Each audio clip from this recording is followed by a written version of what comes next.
Eh salut, est-ce que tu sais que sans les musulmans et sans l'islam, les juifs n'existeraient peut-être plus aujourd'hui? Je t'explique comment ça s'est passé.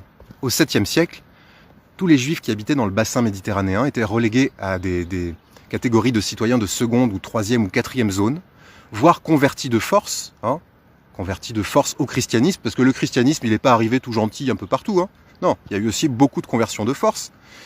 Et donc, ils étaient en train de s'éteindre. La culture juive, le peuple juif, leur histoire, tout était en train de... En plus, ils étaient coupés de leurs frères et sœurs qui, eux, étaient en Irak, en Perse de l'époque. Avec les conquêtes arabo-musulmanes, ça a unifié tout ce monde-là, de la Perse jusqu'au sud de l'Espagne. Et il s'est passé un truc incroyable, c'est que le prophète de l'islam, Mohammed, il a sorti, quand il est arrivé à Madina, il a proclamé une charte, la charte de Madina, dans laquelle on donne aux juifs des droits sociaux, des droits économiques, des droits de représentation, ce qui était un progrès immense par rapport à aucun droit, qu'ils avaient absolument aucun droit dans toutes ces zones-là. Donc d'un coup, ils devenaient des gens avec des droits.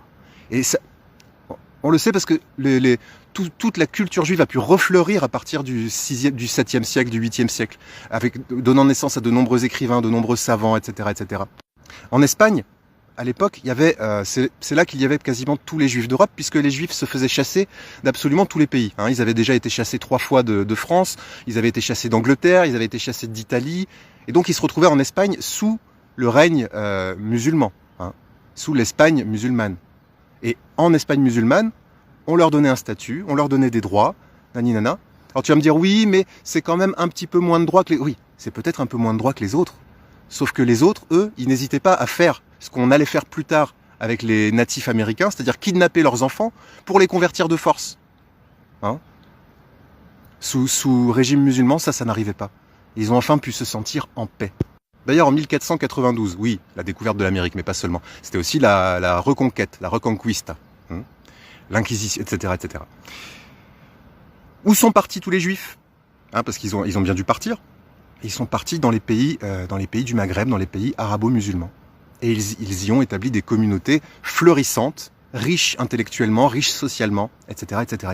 Et enfin, une troisième occurrence où l'islam, les musulmans ont sauvé les juifs, c'était pendant la Deuxième Guerre mondiale. Parce que non seulement dans les pays arabo-musulmans du sud de la Méditerranée, mais également dans les pays comme le Kosovo, comme l'Albanie, etc., où il y avait des musulmans et des communautés juives, les musulmans de tous ces pays-là ont pris la décision de ne jamais livrer un seul juif aux nazis. Jamais. Et il n'y en a aucun qui l'a fait. Ils ont fabriqué des faux papiers pour leur donner des fausses identités, etc., etc., etc.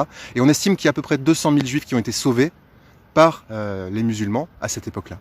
Vous pouvez trouver toutes ces informations en recherchant ce bonhomme David Wasserstein, How Islam Saves the Jews, comment l'islam a sauvé les juifs. Voilà, tu vois, et c'est pas écrit par un musulman, c'est écrit par un juif. Sinon, j'espère que vous allez bien et je vous souhaite une excellente journée.